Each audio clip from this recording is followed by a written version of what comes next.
नमस्कार। जेपीएससी के हंगामे को बीच मुख्यमंत्री का बयान जो आया, उस बयान को अगर दूसरी शब्दों में लें तो मेरे साथ मनुवादी विचारधारा के एक विधायक हैं जो कांग्रेस के विधायक दल के नेता भी हैं। आलमगीर साहब, मुख्यमंत्री जी ने जो बयान दिया जेपीएससी को लेकर सदन में, बीजेपी संतुष्ट नहीं है, विपक्ष संतुष्ट नहीं है, छात्र संतुष्ट नहीं है। अब कांग्रेस का क्या बना मिजाज? क्या कांग्रेस सीएम के बयान से संतुष्ट है पूरी तरीके से?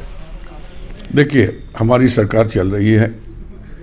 जिस तरीके से भारतीय जनता पार्टी जेपीएससी को लेकर सदन में जो हंगामा करते हैं, मुझे नहीं लगता है कि सिर्फ झारखंड में एक ही इशू नहीं है, खाली जेपीएससी इशू नहीं है। जनता का इशू ढेर सारे हैं। जेपीएससी का इशू है, नए लोगों का नियोजन का भी बात है। लेकिन हम देखते हैं कि 3 दिन से लगातार जो है एक ही इशू है। तो ये जो है विधानसभा को ठीक से या जनता का काम ठीक से होने नहीं देना चाहती है भारतीय जनता पार्टी। जहाँ तक जेपीएससी का सवाल जो बात करते हैं, अब थ्रू आउट जब से झारखंड बना, आप 20 साल का इतिहास को आप देखिए। 15 साल तक भारतीय जनता पार्टी इस राज्य में मुख्यमंत्री देते रहे, पूरा सत्ता में रहे। फ्रॉम द बिगिनिंग, जब से झारखंड राज्य बनी उस समय बाबूलाल मरांडी जी हमारे आदरणीय मुख्यमंत्री हुआ करते थे और जेपीएससी उसी का समय झारखंड में गठन हुआ था। वहाँ से लेकर लगातार इन लोगों ने जो अपना काम जो किया है, उसको अगर समीक्षा आप कीजिएगा तो बर्बाद करके उस झारखंड भारतीय जनता पार्टी रख दे। उसका उदाहरण हम देते हैं। उसी समय 3 राज्य का उदय हुआ था, छत्तीसगढ़ हुआ, उत्तराखंड हुआ था। वहाँ का देखिए 12 जेपीएससी होगा एक जगह 18 जेपीएससी हुआ। यहाँ पर कैसे हुआ? तो शुरुआत का जो है नींव जो है गलत रखे थे, उसका भुगता भोगी हमारी सरकार है, हेमंत सरकार। उसका भुगता जो है वो हम लोग भोग रहे हैं। हम लोगों ने क्या किया, 6वां 7वां सबको इंक्लूड करके हम लोग जेपीएससी का एक एग्जाम देने की काम किया। लेकिन हम चाहते हैं कि लोगों का जो लड़के दिए हैं एग्ज़ाम और जो लोग पास किए हैं, फिर उसका मेंस भी होगा, तो उन लोगों का नियोजन हो जाना चाहिए। जहाँ गलती का बात पूछी है उस पर भी हम लोग कहाँ बोलते हैं कि जो गलती हुआ उसको सुधार करके सही रिजल्ट देने का काम किया। 49 लोगों का ओवर से नहीं आया था, फिर भी उसका रिजल्ट पब्लिश हो गया था, उसको तो रोका गया है। तो हम चाहते हैं कि इस चीज़ को जो भारतीय जनता पार्टी ने लगातार जो जेपीएससी का एग्ज़ाम कंडक्ट नहीं कर पाए और हम लोग कराने के ख्याल से जो लोग यहाँ पर वैकेंसी बहुत खाली है और जो है नौजवान का रोजगार भी मिले। और एक मकसद भी हम लोग का ये है कि हमारा जेपीएससी में जो भी बहाली हुआ है इसके पहले, तो झारखंड के लोगों को कितना लाभ मिला कि नहीं मिला, वो भी हम लोग सारी चीज़ को देखें। तो इसीलिए देखिए, ये जो है विधानसभा में चर्चा का विषय है, चर्चा हुई है, लेकिन जो आचरण भारतीय जनता पार्टी कर रही है, मुझे लगता है कि कहीं ठीक नहीं, सही नहीं है।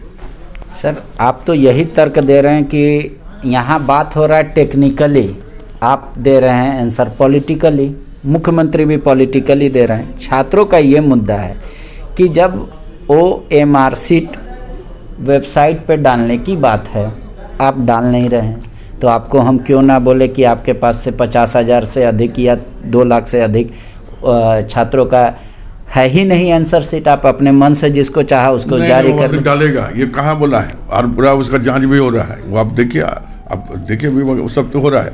उमर सीट नहीं आया साहिबगंज और क्या बोलते लोअर दगा से, बाद में पता चला उसको कैंसिल किया गया कि नहीं गया। वो तो बच्चों का मंगाया गया था OMR शीट कि भाई बच्चे तुम ही लोग ला के दो कार्बन कॉपी। तो उसको रोका। अब छात्र जैसे पहले कह रहे थे 50, जेपीएससी मानने को तैयार नहीं था, फिर मान लिया कि यहाँ 49 गलत है, अब कह रहा है 50। हमारी सरकार इस पर संज्ञान लिया है और उसको हम लोग दिखा रहे हैं और भारतीय जनता पार्टी को जेपीएससी लेकर हाई तौबा मचाने का हमको नहीं लगता कि पुराना उसका क्रियाकलाप है, उसमें हाई तौबा मचाने की कोई आवश्यकता नहीं है। हम यहाँ के लोगों का बच्चा पर हमको सिंपैथी है। यहाँ के जो नौजवान, जो बाहर के नौजवान जो लोग भी अप्लाई किए हैं, परीक्षा दिए हैं, सारे लोगों पर हमारी सरकार की सहानुभूति है। सर एक बात आ रहा है कि आप लोग जैसे कह रहे हैं कि जितने बच्चे हो गए हैं सेलेक्ट, उनका एग्ज़ाम होने दिया जाए, बाकी आगे की प्रक्रिया बढ़े और जांच जो है अपनी जगह पर चले, ये आप लोग ऐसा मानते हैं? नहीं, ऐसा नहीं मानते। हम जांच करा रहे हैं। जहाँ पर भी हमको त्रुटि देखने मिला उसको हम रोकने की काम किया। हमने ये नहीं देखा कि पब्लिश हो जाने के बाद भी रोकने के काम हमने किया। तो बोले जांच किससे करा, कौन सी कमेटी बनाया, किसको अध्यक्ष बनाया, किसको क्या किया? देखिए सारी बात को अब शुरू हो गया है, आप देखिएगा 2 दिन में देख रहे हैं। हम लोग दूध का दूध, पानी का पानी करेंगे। बीजेपी का एक आरोप है सर कि आप चोर को ही बोल दिए जांच करने। जनता पार्टी के इस विषय में तो बोलना ही नहीं चाहिए।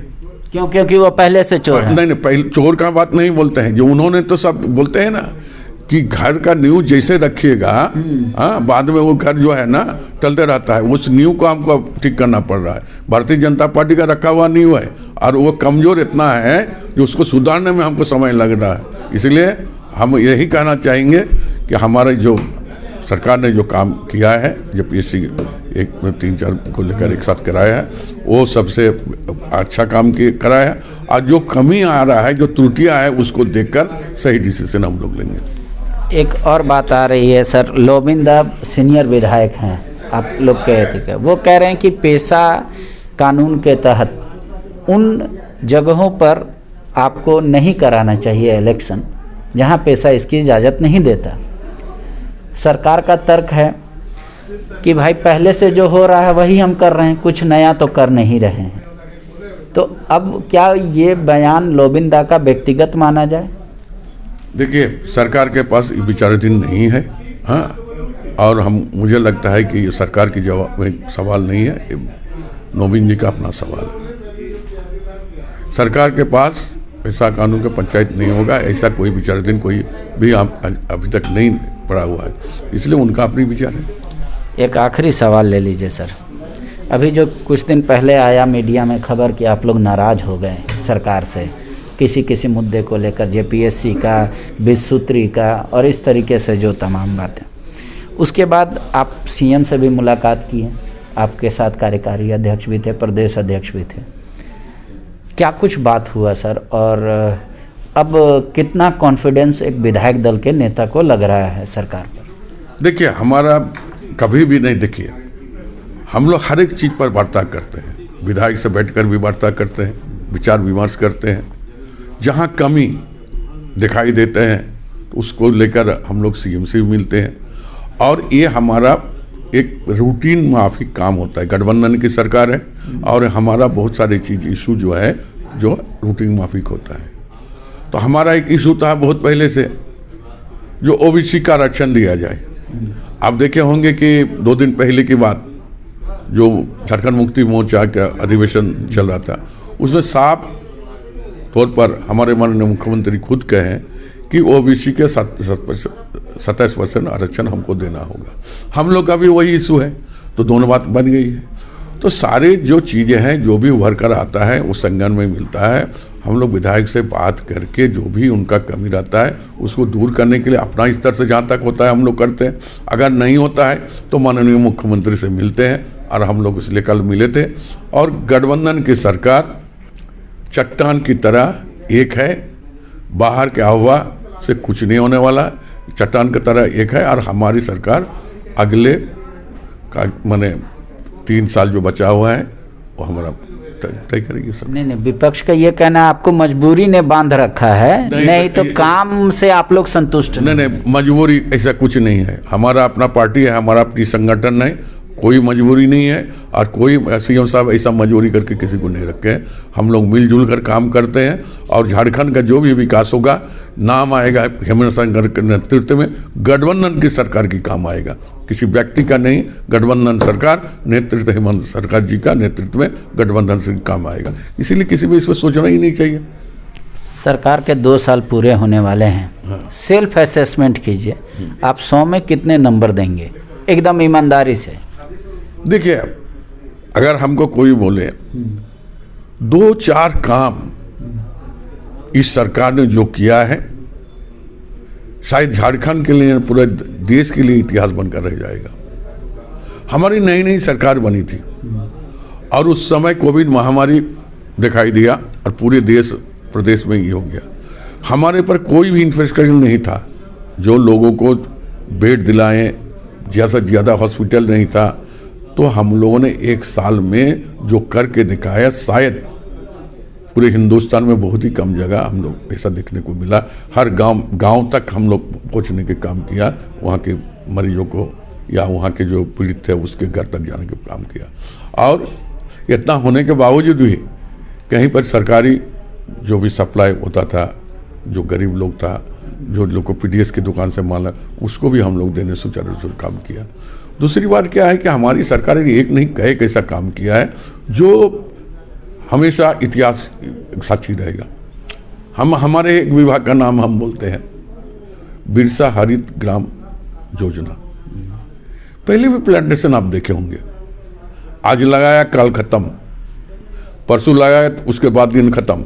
लेकिन हम लोगों ने एक सोच समझकर ऐसा काम हमने किया कि हम लोग ने प्लांटेशन सरकारी बेसरकारी ओपन हम कर दिए। जो ओपन कर दिए, जो सरकारी जमीन तो लगेगा ही, बेसरकारी अगर कोई लगाना चाहता है उसका जमीन पर है। उसका असर क्या हुआ, आज अब सर्वे कीजिए। हम तो अपना गांव में देखते, क्षेत्र में देखते हैं कि आज उस पेड़ में कुछ दिन के बाद फल पकड़ने के काम करते हैं। ये तो हमें कायम किए।